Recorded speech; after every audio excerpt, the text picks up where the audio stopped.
जहाँ तक तबादला नीति की बात आपने कही है, वो तबादला नीति पिछले 5 साल में कुछ इस तरह से रही कि उसमें भाई भतीजावाद ज़्यादा रहा और उसमें अपने लोगों को एडजस्ट करने के लिए पहली बार सरकार ने क्या किया कि आधे किलोमीटर के अंदर भी वो तबादले करने शुरू कर दिया। 1 किलोमीटर के अंदर सरकार ने तबादले करने शुरू कर दिए। मैं उदाहरण के लिए अगर शिमला शहरी की आपको बात करूं तो संजौली से तबादला हो रहा है ढली के लिए, या ढली से तबादला हो रहा है आपके भट्टा कुफर के लिए, संजौली से तबादला हो रहा है पोर्टमोर के लिए, पोर्टमोर वाला तबादला करके जाता है छोटे शिमला के लिए।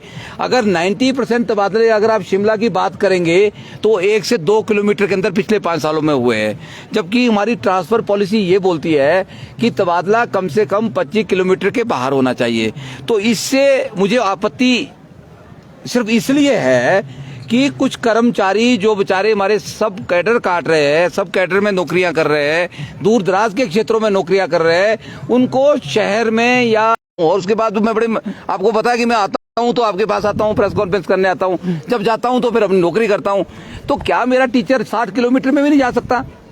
क्या आपत्ति है टीचर्स को नौकरी करने में? मुझे नहीं लगता कि वो 1.5 किलोमीटर घूमते रहेंगे। उससे क्या होगा, एक सर्कुलेशन बनेगा, एक अच्छा रोटेशन टीचर्स के लिए बनेगा और टीचर्स प्रिपेयर भी होंगे।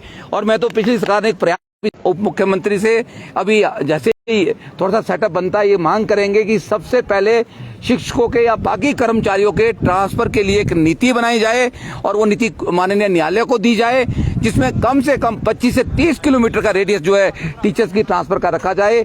जिससे इससे 2 चीजें होगी। मुझे पता है बहुत से टीचर मेरी बात से सहमत नहीं होंगे, बहुत से टीचर इसको एडवर्सली लेंगे, एडवर्स कमेंट करना शुरू कर देंगे। देखिए, इसके ऊपर हमारा बड़ा क्लियर कट स्टैंड है। बदले की भावना से सरकार को काम नहीं करने चाहिए, ये मैं पहली बात कहता हूं।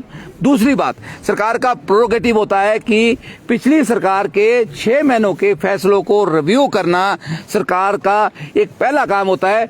जब स्कूलों की आवश्यकता नहीं थी और हुआ क्या है, सरकार ने, इसमें कोई लाग लपेट वाली बात नहीं है, सरकार ने पॉलिटिकल मोटिव को लेके अपने राजनीतिक फायदे को देखते हुए उन्होंने लास्ट के 2 महीनों में तो जो नोटिफिकेशन हुई है वहां पे एक तो सत्र खत्म होने वाला था।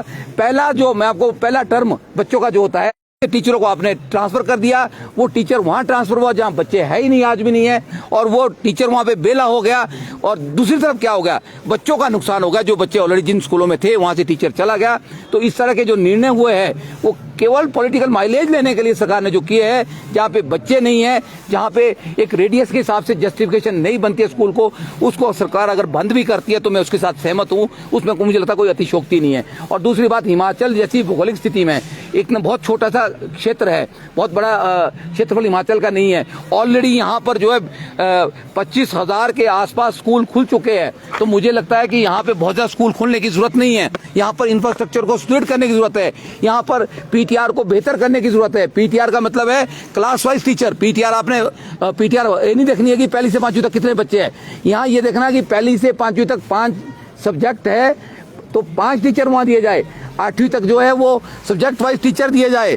और हर सब्जेक्ट के लिए स्कूल में जब तक टीचर नहीं होगा, और साथ में स्कूल में जो है जो नॉन टीचिंग वर्क है, उस नॉन टीचिंग वर्क करने के लिए जब तक एक स्कूल में एक रेगुलर डाटा एंट्री ऑपरेटर की पोस्ट आप फिल नहीं करेंगे, जो हमारी एक लंबी मांग है कि हर स्कूल में एक डाटा एंट्री ऑपरेटर की पोस्ट फिलअप करे, ताकि वहां पर नॉन टीचिंग असाइनमेंट जो है सारी वो डाटा एंट्री ऑपरेटर को दी जाए, ऑफिस करे, और टीचर एक्सक्लूसिवली जो है वो पढ़ाई के लिए फ्री करे। हम बार बार यही मांग है, इलेक्शन कमीशन से भी करते हैं, सरकार से भी करते हैं और विभाग से भी करते हैं कि टीचर से नॉन टीचिंग असाइनमेंट ना ली जाए, बहुत कम ली जाए जहां बहुत जरूरत है, लेकिन ऐसा होता नहीं है। तो बच्चों को ध्यान में रखते हुए हम ये कहना चाहते हैं कि बच्चों का भविष्य, लेकिन जो स्कूल चल रहे हैं उन स्कूलों को अच्छे से चलाए, उसमें हर सब्जेक्ट को इंट्रोड्यूस करे। मैं देख रहा हूं कि स्कूलों में 5 ही सब्जेक्ट होते हैं, स्कूलों में जो है आपके फिजिकल एजुकेशन का जो है सब्जेक्ट ही नहीं है, जो बच्चों के लिए बहुत जरूरी है, प्लस 2 बन जाए स्कूलों में, वो दिया जाए, हर स्कूल में दिया जाए, फिजिकल एजुकेशन दिया जाए, इकोनॉमिक्स से हर स्कूल में ये विषय पढ़ाया जाए। तो मैं समझता हूं कि बहुत जरूरी है, बजाय इसके कि आप गली गली चौराहे चौराहे में आप स्कूल खोले। मुझे ये कहना था। बाकी सरकार ने जो फैसला लिया है, हम सरकार के फैसले के साथ है, सरकार ने सोच समझ के फैसला दिया होगा। 2 छोटे-छोटे सवाल हैं आपके पास से, क्या उन कर्मचारियों का आंकड़ा है, डाटा है कि कितने कर्मचारी है जिनके तबादले यहीं पे इर्द गिर्द हो रहे हैं? और दूसरा सवाल ये है कि जिस तरह से डी नोटिफिकेशन की बात की, तो वहीं पे भाजपा ने कहा है कि ये गैर संवैधानिक है। देखिए, जब भाजपा करेगी तो संवैधानिक हो जाता है वो काम, जब दूसरी पार्टी करेगी तो गैर संवैधानिक हो जाते हैं। तो ये इसके ऊपर तो मैं टिप्पणी नहीं करूंगा, ये तो एक पॉलिटिकल है बात है। पर जहां तक मैं एक संवैधानिक और गैर संवैधानिक की बात करूंगा तो संवैधानिक वही होता है जो सरकार करती है। सरकार संविधान के दायरे में ही कोई काम करती है। अगर मुख्यमंत्री महोदय ने कोई अध्यादेश जारी किया है तो वो संविधान के दायरे में किया होगा। और इंस्टीट्यूशन को बंद करना, ऐसे इंस्टीट्यूशन, ऐसे आपने डिवीजन खोले हैं। अगर मैं और मंच से बात करूं, संयुक्त कर्मचारी महासंघ के मंच से बात करूं, तो उसमें और विभागों की बात भी मैं आपसे जरूर शेयर करूंगा। ऐसे आपने डिवीजन खोले, ऐसे एसडीएम कार्यालय खोले जहां आपने कोई इंफ्रास्ट्रक्चर नहीं दिया, बजट का प्रावधान नहीं किया। आपने सब डिवीजन कार्यालय खोल दिए, वहां पे जहां जेई बैठता था वहां आपने एक्सीएन बैठा दिया, ऐसी बैठा दिया। तो इस तरह के कार्यालय को सिर्फ पॉलिटिकल आप खोलिए, जरूर करिए, पर स्टेप बाय स्टेप चले ना, वहाँ पे इंफ्रास्ट्रक्चर प्रोवाइड करे, तब तो उसका मजा भी है जी। जब आपने आरोप लगाया है कि पैसों का लेन देन हो रहा है, कोई आप उनके नाम उजागर करेंगे? एम्प्लॉयज ही आपने कहा कि ऐसे कुछ कर्मचारी है जो कहीं ना कहीं जो है वो कहीं ना कहीं जो जब ट्रांसफर होती है तो पैसों की लेन देन की बातें हैं। देखिए ये विजिलेंस का मामला है और ये आईबी का मामला है। इसमें हमारे कर्मचारी नेता संलिप्त हैं। 3-4 गिरोह बने थे जिसका हमारे को खुलासा हुआ है। वो गिरोह क्या करते थे, वो उनकी आगे सेटिंग थी, वो सेटिंग करके पैसे लेते थे। उसमें 35-35 हजार म्यूचुअल की ट्रांसफर, मतलब 70,000 ट्रांसफर भी ली गई है, 50,000 ट्रांसफर ली गई है, 20-30 हजार तो आम जो है एक सेटअप बना हुआ था। होता क्या था, मैं एक बड़ी मजे की बात आपको कहना चाह रहा हूँ, आपने इस बात को छेड़ दिया। होता यूं था, भाजपा सरकार में क्या होता था, जब मुख्यमंत्री का एक डीओ नोट जाता था ट्रांसफर को लेके किसी कर्मचारी का, तो वो डीओ नोट इंप्लीमेंट नहीं होता था। वो डीओ नोट डीलिंग एंड उसको डील नहीं करते थे। अब क्या वेट करते थे, वो क्या बोलते थे, मैं खुद कर्मचारी नेता हूं तो मैं भी हर जो भी मुझे बोलता था कि मेरा डीओ नोट गया उसको आप फॉलोअप करें। तो होता क्या था, तो जो डीलिंग हैंड है, लोग बोलते हैं वो तो फोन करवाया जाए, जब तक फोन नहीं आएगा तब तक हम इसको डील नहीं करेंगे। अब फोन किसका कराना है कि फोन सचिवालय का फोन आना चाहिए, सेक्रेटरीट का फोन आना चाहिए, या फिर हमारा डायरेक्टर जब तक हमारे को नहीं बोलेगा, हमारे को चिट नहीं आएगा, तब तक हम उसको नहीं करेंगे। होता क्या था, उसके बाद मैंने आरटीआई भी लगाई है, मैंने पिछले 3 सालों का आरटीआई लगाई। होता क्या था कि जिस आदमी का डीओ नोट मुख्यमंत्री से अप्रूव होता था उसकी ट्रांसफर अप्रूव नहीं होती थी, ऑर्डर किसी और के इशू होते थे। अब आप बोलो इसके पीछे क्या वजह हो सकती है? अगर एक मुख्यमंत्री कार्यालय कंपिटेंट अथॉरिटी ट्रांसफर के मुख्यमंत्री है तो मुख्यमंत्री के नोट पे ट्रांसफर नहीं होती थी। मैं ये शरेआम ये बात कह रहा हूं आपको, ऑन रिकॉर्ड कह रहा हूं। ट्रांसफर किसकी होती थी? जिसका डीओ नोट ही नहीं होता था, जिसका चिट आता था। उस चिट का मतलब क्या है? अगर चिट पे ट्रांसफर होनी थी तो डीओ नोट का औचित्य क्या है? तो डीओ नोट तो मुख्यमंत्री को बंद कर लेने चाहिए। तो कहीं ना कहीं या तो मुख्यमंत्री की पकड़ में कमी थी या कहीं ना कहीं गोरख धंधा चल रहा था, जो चिट्टों के माध्यम से जो है काम होता था। वो चिट्टे क्या थी, जब तक फोन नहीं आएगा तो डीओ नोट अप्रूव नहीं होगा। अगर आपने डीओ के ऊपर भी ट्रांसफर करी, मान लो मेरा डीओ नोट आ गया है, अगर डीओ भी मैंने मैच्योर कराना तो मेरे को एक फोन सचिवालय से कराना पड़ेगा। क्यों कराना पड़ेगा? मुझे ये बात समझ नहीं आई। ये कैसी गवर्नेंस है? आपने ट्रांसफर करानी है, पहले डीओ नोट मैनेज करो, आप उसके लिए रात दिन काम करो, डीओ नोट मैनेज करने के बाद फिर आपको फोन जरूर कराना पड़ेगा। तो कैसा निदेशालय था ये, कैसे निदेशक महोदय की कार्यप्रणाली थी? मैं तो कहता हूं हमारे ज्यादातर ये कार्यक्रम जो है डायरेक्टर हायर में हुआ है। तो डायरेक्टर हायर की जो कार्यप्रणाली है वो तो संदिग्ध है, वो तो संदेह के घेरे में है। उसकी तो जब जांच होगी तो उसमें बहुत सारा निकलेगा। आपने देखा होगा स्कॉटलैंड गाइड में बहुत सारे घोटाले निकलने वाले, परचेजिंग के अंदर डायरेक्टरेट में बहुत सारे घोटाले निकलने वाले।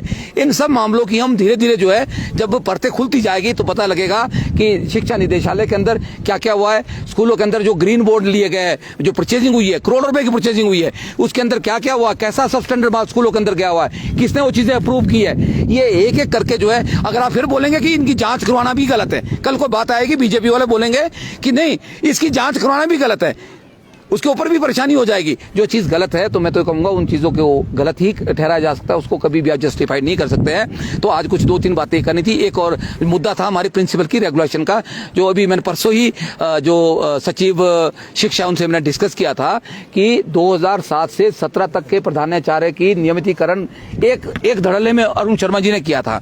हमने उनसे बार बार गुहार लगाई थी। उस वक्त तो एक बहुत बड़ी बैठक हमारे साथ हुई भी थी, तो उन्होंने कहा कि मैं रिटायरमेंट से पहले इनको निपटा दूंगा, अपना प्रॉमिस पूरा किया। तो कल मैं देवेश कुमार जी से मिला था 1 हफ्ते पहले, मैंने कहा कि 2017 से 22 आ गया, 5 साल तक के प्रिंसिपल्स है, जिसमें लगभग 700-800 प्रिंसिपल तो हमारे जो है वो रिटायर भी हो चुके हैं, और 1400-1500 प्रिंसिपल ऐसे अभी ऑन रिकॉर्ड है जिनकी रेगुलेशन होनी है और ये रिटायरमेंट पे बैठे हैं। तो इस प्रोसेस को भी हम जो चाहते हैं कि सरकार इस प्रोसेस में ध्यान दे। इसमें कुछ लीगल जो है एक अड़चने इसमें है, कुछ कोर्ट केसेस में है, तो मैं विभाग से चाहूंगा चाहूँगा अधिवक्ता जो हमारे नए बने हैं एडवोकेट जनरल, उनसे भी हम बात करेंगे कि इसमें जो कानूनी पेचीदगी है उसको न्यायालय से दूर कराने में जो है सब विभाग और सरकार के जो कानूनी विभाग है उसको थोड़ा सा उसमें तीव्रता लाए, ताकि जो प्रधानाचार्य का नियमितीकरण है ये जल्दी हो सके और इनको बेनिफिट नहीं मिल रहे। दूसरी मैं एक और बात कहना चाहूँगा, एजी ऑफिस में लगभग 30,000 जो है जो पेंशनर के केस है वो बोरियों में बंद है। और ये बड़ा ही एक बहुत ही दुर्भाग्यपूर्ण है कि जो 2016 के बाद जो हमारे लोग, कोई भी लोग जो रिटायर हुए किसी भी विभाग का था, वो रिटायरमेंट के उनके ड्यूज खड़े पड़े हुए, उनको ना तो उसका एरियर उनका बन पाया, ना उनकी रीफिक्सेशन हो पा रही है, और उनके सारे बेनिफिट पेंडिंग है। ना उनकी जो ग्रेजुएटी 1 लाख से 2 लाख मिलती है सरकार, ना वो दे पाई है। तो इस सरकार ने तो कर्मचारियों को किसी हर तरह से उनका कुचलने का ही काम किया है, और सबसे ज्यादा अगर नुकसान हुआ तो रिटायर्ड लोगों को हुआ है। और मैं ये मांग सरकार से करता हूं कि कम से कम जो पेंशनर के केसेस एजी ऑफिस में गए हैं वो किस कारण से रुके थे, उसकी आप छानबीन करें और इनको दोबारा से सुचारू करने के लिए जो है पहल करें। धन्यवाद।